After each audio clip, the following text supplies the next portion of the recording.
We were scared that there would be, in taking of Kabul, there would be a bloodbath. But so in that way, it has been an incredibly peaceful transfer of power. Very unexpected. However, now the problem is this looming humanitarian crisis, because a government, an Afghan government that depended for 70 or 75% of its budget on foreign aid, the moment the foreign aid component goes, and that's what people feared, that with the Taliban coming in, there would be no foreign aid. So unless there is help in the short term, I mean in the long term, maybe the Taliban would be able to stand on their feet. But in the short term, unless they are provided aid, there is a grave danger of a collapse of a government, chaos, and a humanitarian crisis. A lot of this depends on the international recognition of the Taliban government in Afghanistan. Is Pakistan going to recognize the Taliban government? And if so, when? Well, you know, our government decided that we would be consulting all the neighbors of Afghanistan. We will discuss with them about the timing of when to recognize the Taliban regime. So we are in discussion. And so Pakistan alone recognize the Taliban is not going to make much difference.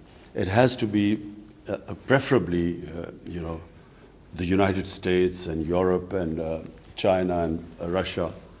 But if all the neighbors get together, who are going to be the most affected if there is chaos in Afghanistan, if we all get together and sort of form a joint policy when to recognize them, I think it would have more impact than simply Pakistan recognizing them. But it's a difficult position for Pakistan, because unless and until there is recognition of the Taliban government, humanitarian aid supplies, all the reserves that are frozen abroad for the Afghan government, they can't necessarily be released. The big question is, when is the United States going to recognize them?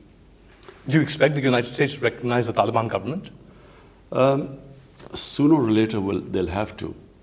At the moment, as you can see in the Senate hearing, in their media, there is shock, confusion in the US.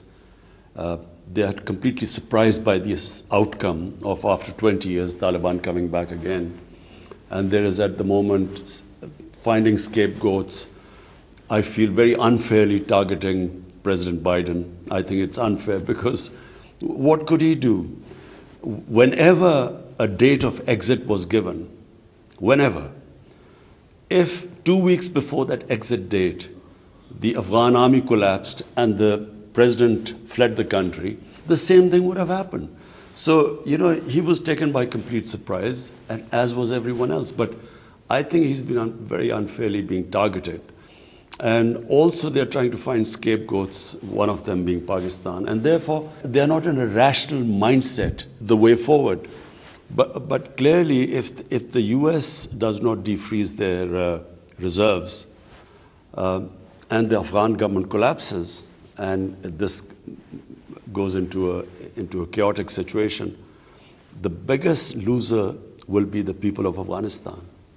And, the UN estimates that by next year, over 95% of the people will go below the poverty line. So therefore, they have to come up with a solution. I mean, they have to, sooner or later, think about the people of Afghanistan. And unless that happens, I'm afraid this limbo is, every day we are losing. The Afghan population is, the crisis is going to deepen. You were talking about finding scapegoats. There have been hearings held at the US Congress where US senators and lawmakers have been questioning the military high command, as well as people from the Biden administration. And time and again, they single out Pakistan. They're calling for sanctioning Pakistan and say that Pakistan is complicit in the Taliban coming to power. You see, people like us who know the history of Afghanistan, and Afghanistan's history is very closely tied up to history of Pakistan, or what was than India, but the border adjoining the border with Afghanistan is, if you know the history of the Pashtun people, because they're roughly half the population of Afghanistan is Pashtun. Double that, the number of Pashtuns live in Pakistan. And along the Afghan border, both sides are Pashtun tribes. So if you know the history, anyone who knew the history knew this would happen. So people like me who know the history, and I did a travel book also of our side of the Pashtun areas, Pashtun tribes. We knew this would happen. We knew that eventually there would not be a military solution because the people do not accept foreigners. They have resisted foreigners, especially if they are not Muslims. And the Pashtun tribes might fight each other, but when foreigner comes, they get together.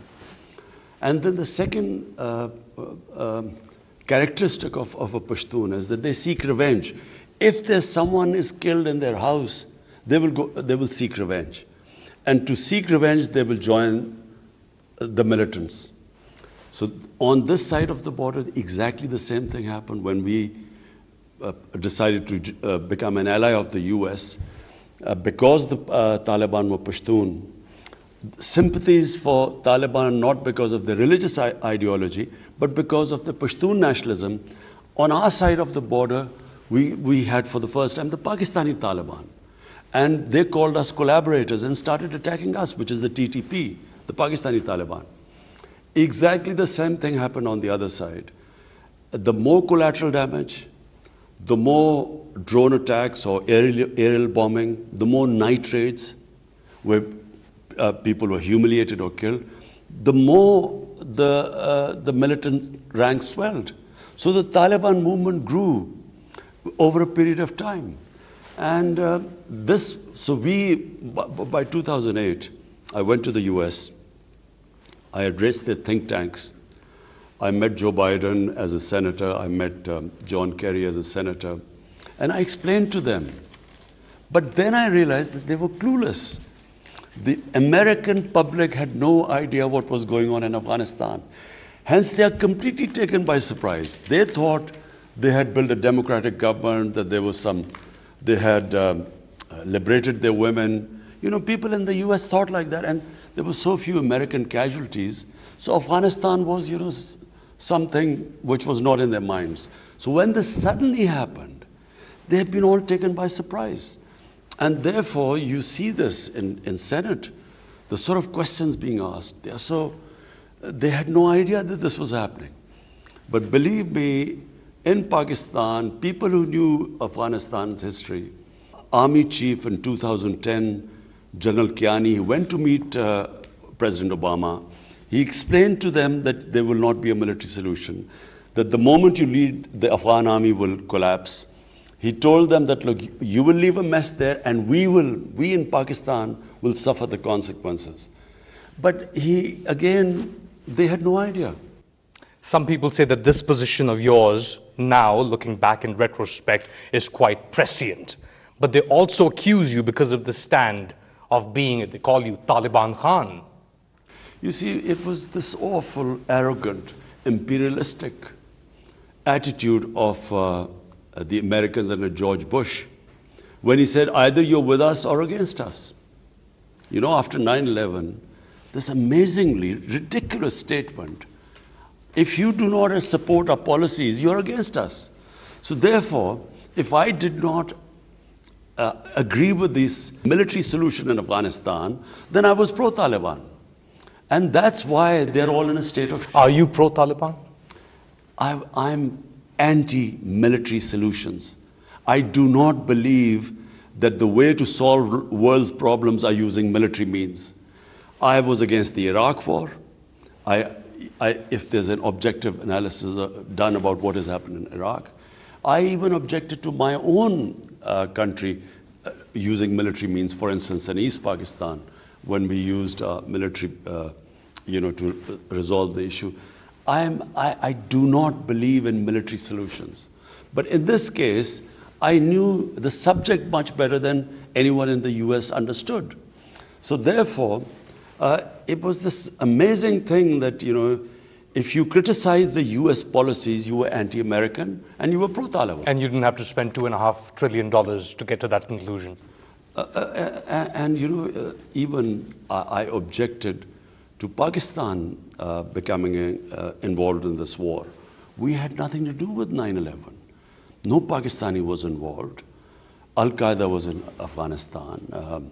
We had no militant Taliban even in Pakistan.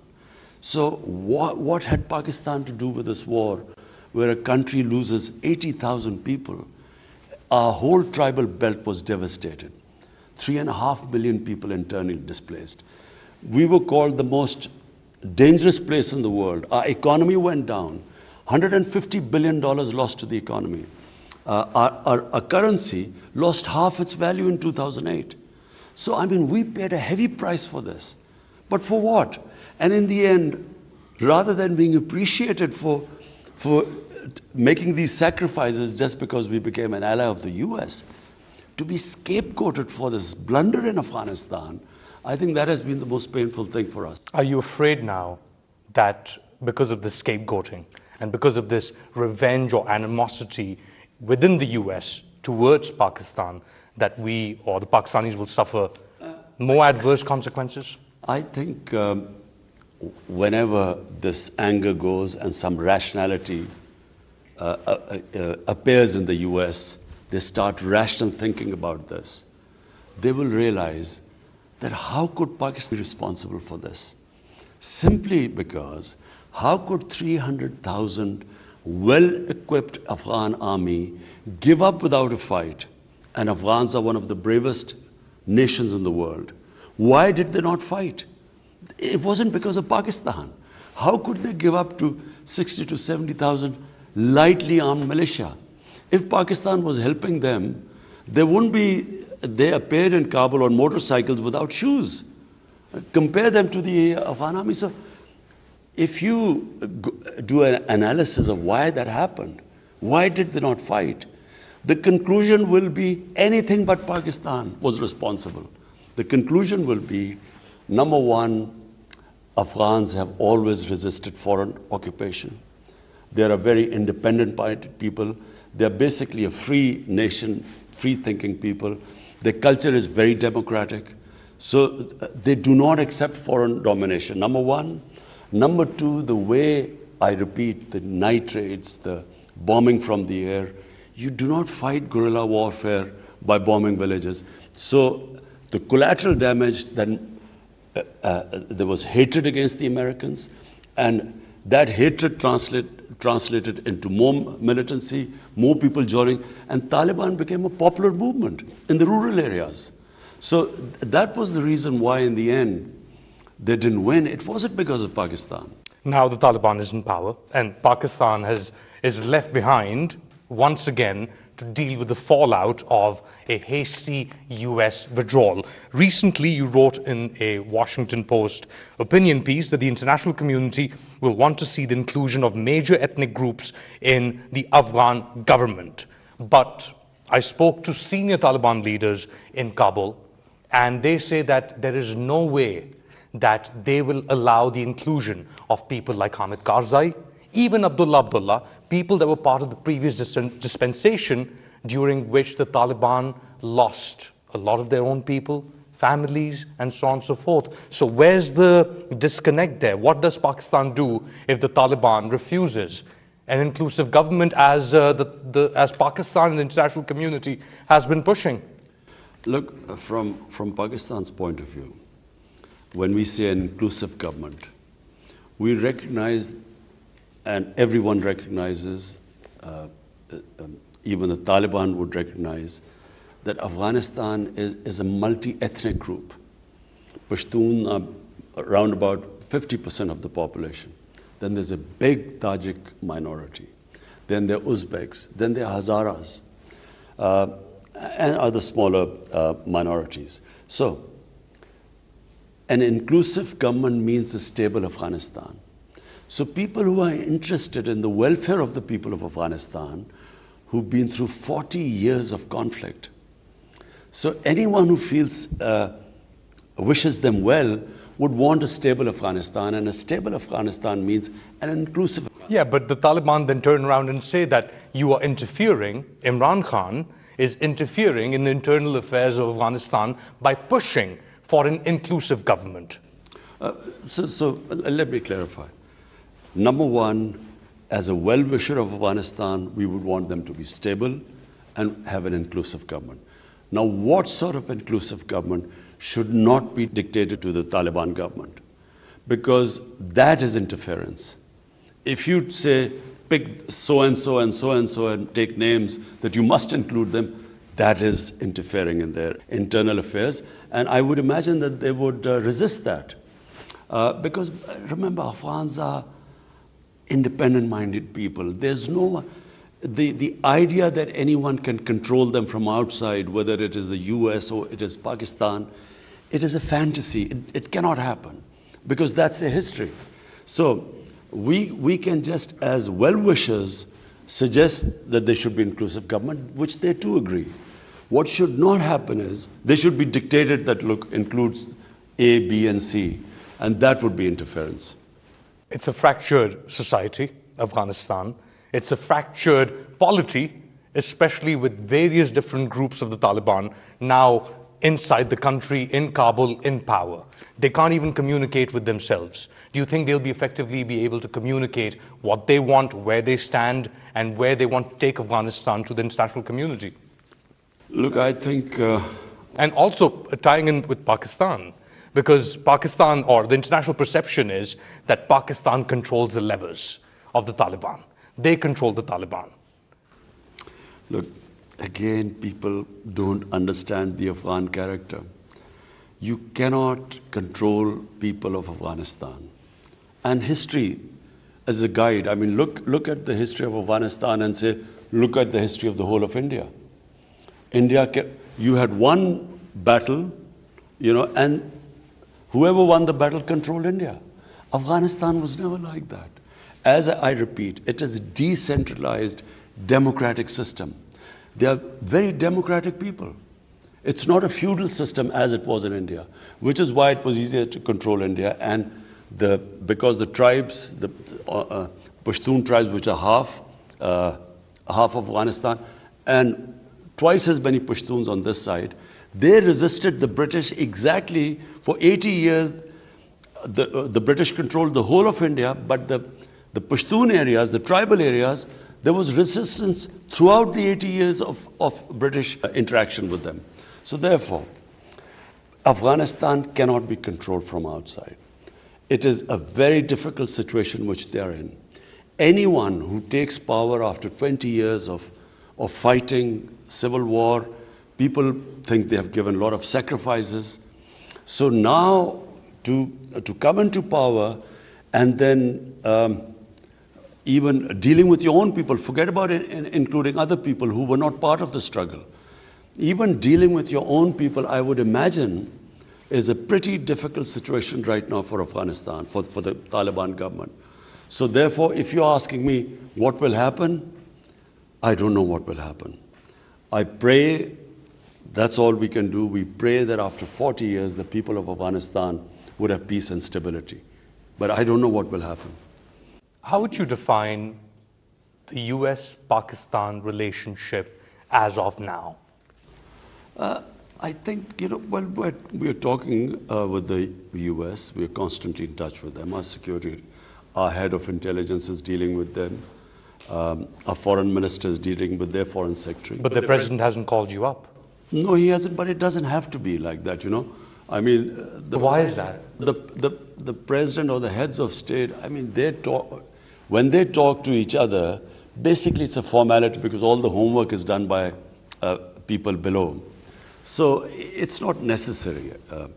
It's not necessary for the most powerful man in the world to call the Prime Minister of Pakistan, who is at this moment one of the most critical people as far as Afghanistan is concerned? You see, I repeat again, I think right now President Biden is under a lot of pressure. Because, you almost seem sympathetic. Sympathetic because he is being criticized for the awful airport scenes. But, my contention is, how could he predict that the 2 weeks before the exit, the president would flee the country and the Afghan army would collapse? We couldn't predict it. Taliban couldn't predict it. So how could he predict it? So therefore, those awful airport scenes, they have caused such a sort of incredible reaction in the American public. And of course, then Taliban taking over. So therefore, he's under severe criticism right now, which I have sympathy because, we sort of, in our position, when you're under a lot of public pressure and media pressure. So I guess, it's up to him. I mean, when he wants, he can talk. So there's a way forward still for US-Pakistan ties, despite what has happened or this animosity? Of course. I mean, the US-Pakistan ties have been, over 50, 60 years since Pakistan became part of SEATO and CENTO, and then in the Cold War we were with the US. Ties go up and down, you have your highs and lows. But I think on Afghanistan, it is critical that US now plays a part. Because, look, they were there for 20 years. And if there is a mess, they wash their hands of Afghanistan, it will become a repeat of 1979 when the Soviets, when they left and the US left. And look what happened to Afghanistan after that. The bloodbath that took place, over 200,000 Afghans died in that, and there was total chaos in Afghanistan. So the last thing for anyone, most of all us, we neighbors will be affected. Others around Afghanistan, all the other neighbors will also be affected. But then US, what will it have to show in the end? That after 20 years, spending over $2 trillion, hundreds and thousands of Afghans died in this time. What will they have to show if there's chaos there again? And then in chaos is where the international terrorists found a safe haven. In the past month, actually in about 40 days, since the Taliban walked into Kabul, there have been 24 attacks on Pakistani security personnel inside Pakistan, in the border areas and settled areas.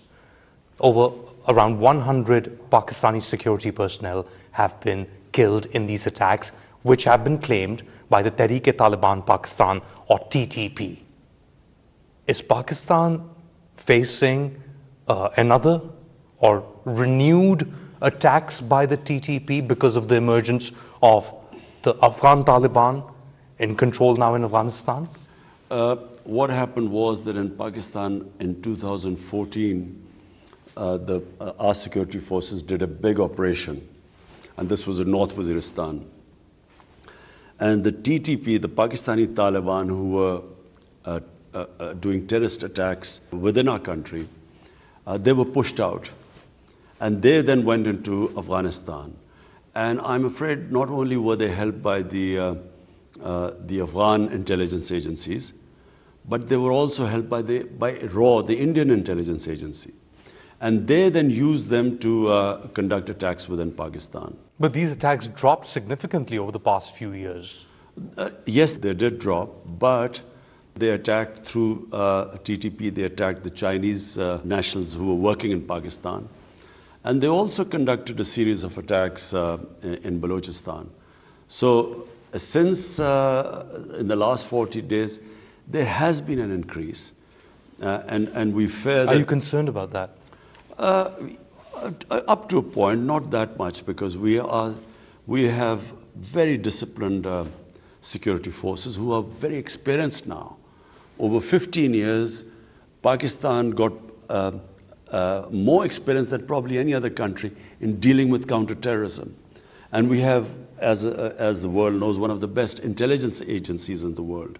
So we are confident that we'll deal with it. Problem right now is that with people, we had about 250,000 people come into Pakistan from Afghanistan. And amongst them, we fear that there have been members of TTP who were in prison in Afghanistan who were released. Even ISIS, we feel that they have, amongst these 250,000, few have come inside. So, that's where the problem was, because of the sudden takeover of Taliban and the influx of people either going out of Pakistan, using Pakistan to go on other destinations, or simply people who have come in. So, that is a concern temporarily. But I think we will be able to deal with it. You don't think the Taliban taking over in Afghanistan will become like a beacon, a rallying cry for all these groups, especially TTP, which is ideologically aligned with the Afghan Taliban, not so much with ISIS Khorasan? You see, the difference is that there's a Muslim government in Pakistan. So what are the Taliban waging a war against? In Afghanistan, they declared jihad because they said it's a foreign government and its collaborators. In Pakistan, they initially, the TTP came in saying, we were collaborators of the Americans. And same the old Mujahideen who were trained to fight the Soviets. They too also termed our government as collaborators and were attacking us, which is why we lost 80,000 people. And then there were drone attacks in Pakistan. And you stood up against those drone attacks. You, in fact, held rallies to stop the NATO supply line going from Pakistan into Afghanistan. You, of all people, should know more about this. So, is there like an innate concern then that this could go out of control, Prime Minister? No. Let me just clarify. Drone attacks, to use drone attacks to fight terrorism is the most insane way of doing it. Because no matter what anyone says, whenever a bomb explodes in a village, there is collateral damage.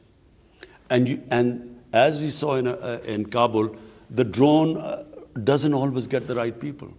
So it was the worst way, because what happened was that the drone attacks might have got some militants, but the collateral damage they caused created anti-Americanism, and the revenge attacks were against the state of Pakistan.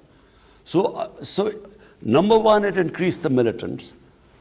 The number of militants grew, because anyone who in a village, when the bomb exploded, when they lost people, their relatives, they then joined the militants. So the ranks of the militants spread, and it was completely counterproductive. And we bore the brunt. Pakistan bore the brunt of the fallout of the drone attacks in Pakistan. So therefore, now there are no drone attacks, because at that time they called us collaborators. Now it's not the same case. And therefore, the motivation, why would they attack the state of Pakistan? Whereas then they could give some justification. You're not concerned. No, I don't think so. That the success of the Afghan Taliban movement in taking over Afghanistan, defeating the greatest military in the world, the Americans, will not have a spillover effect or will not inspire similar like-minded groups in Pakistan? I think, it's completely different. What was happening in Afghanistan and in Pakistan now is completely different. In fact, I think some of the Pakistani Taliban groups actually want to talk to our government, for some peace, for some reconciliation. And we are in talks with some of the groups. What we hope is that this The TTP, are you in talks with the TTP? With some of them, yes. You see, So, there are different groups which form the TTP. Yes, so we are in talks with some of them. On surrendering or reaching on a reconciliation process. Is the Afghan Taliban helping you in this process? In the sense that the talks are taking place in Afghanistan. In that sense, yes.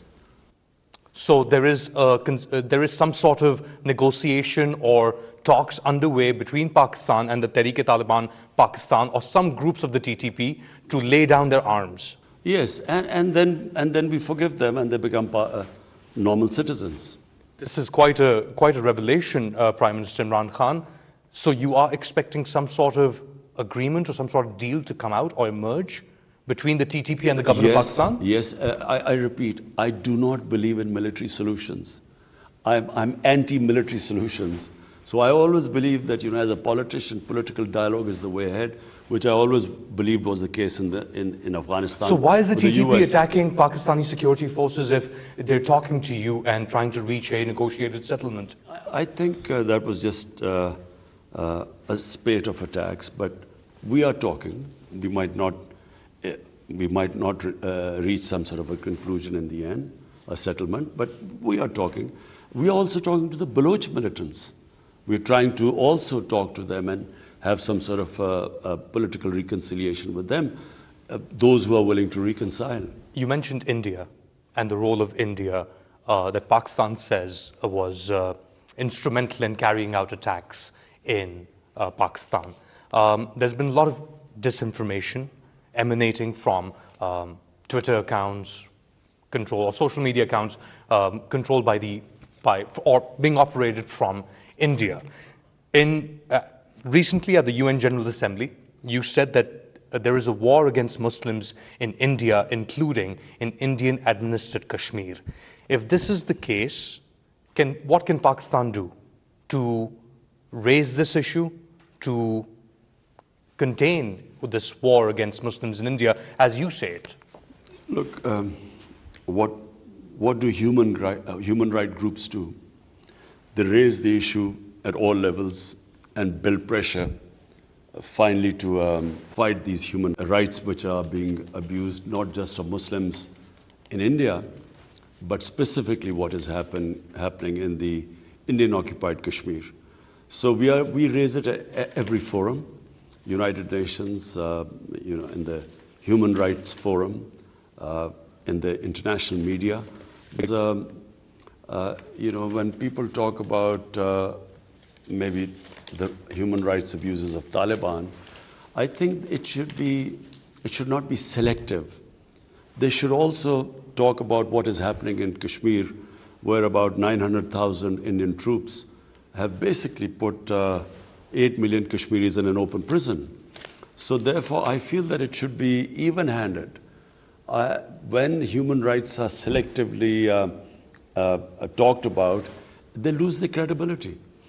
I feel very strongly that the world, the international community, should, and the countries, the powerful states, should talk about what is happening to the people of Kashmir. That's how pressure is mounted. In East Timor, there was... But now the Indians are part of the Quad. They were hosted by, Narendra Modi was hosted by Joe Biden, and they're forming an anti-China bloc. And India is one of the critical components of that. So my two observations. One, that when people who you are allied with, you ignore the human rights abuses, and you only worry about the countries who you're opposed to, and you mention their human rights abuses, you lose your credibility in that.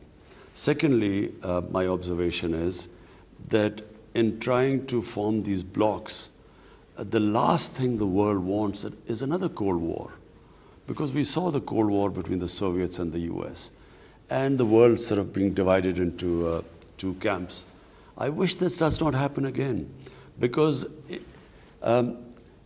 by cooperation and by the world coming together, there is much more to gain than by the world being divided. You mentioned India, we mentioned China, I mentioned the Quad. CPEC, the China-Pakistan Economic Corridor, is a critical part, not just for your government, but the government before this as well, to bring Pakistan or get Pakistan into an economic development mode. There has been some, for example, contacts between Pakistan and China. Over the past 20 months, since you last spoke to President Xi Jinping, that was in February 2020. Have you had conversations with high-level Chinese since, including the president? I have spoken to the Premier, Premier Li, almost, I think, 3 times since then. The thing is, President Xi right now has not, since the outbreak of COVID-19, he's restricted his movements. Otherwise, he was due to come to Pakistan. So he hasn't been anywhere out of China right now. And I think we are soon about to have a meeting I'm supposed to have a meeting with President Xi in coming days. Our relationship with China is strong. It always has been very strong. Pakistan-China relationship goes back 70 years. And through all ups and downs, basically this relationship has withstood the test of time. So you're positive that despite the slow progress maybe of some CPEC projects, it's all good as far as Pakistan-China? Yes, we just had the JCC meeting recently, and it's heading in the right direction. Unfortunately, COVID has caused huge disruptions in the world, and especially in our communication. I was supposed to go to China. President Xi was supposed to come here, but all that got restricted because of COVID-19. Finally, you're talking about major disruptions in the world. The dollar hit 172 to the rupee, or rupee hit 172 to the dollar. The price of oil per litre in Pakistan is now at 127. Your government just increased those rates. Is Pakistan facing an economic crisis? It's not Pakistan. COVID-19 has disrupted supplies all over the world. Commodity prices all over the world have gone up.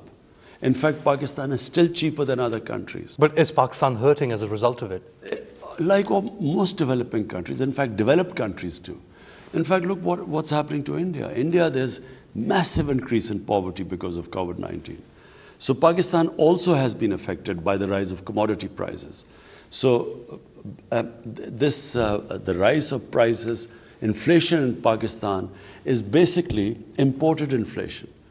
Oil prices have almost gone 80% in the past 5 months. So Pakistan imports oil, then unfortunately we had to import wheat, and wheat prices have gone up. All commodity prices have gone up. Palm oil, which is 70% of our we consume in Pakistan, is imported. And so that doubled too. So we imported this inflation into Pakistan, which obviously causes people problems. But this is temporary. We feel that with the resumption of the supply lines, things will settle down in a few months. Prime Minister Imran Khan, thank you so much. Thank you. Thank you.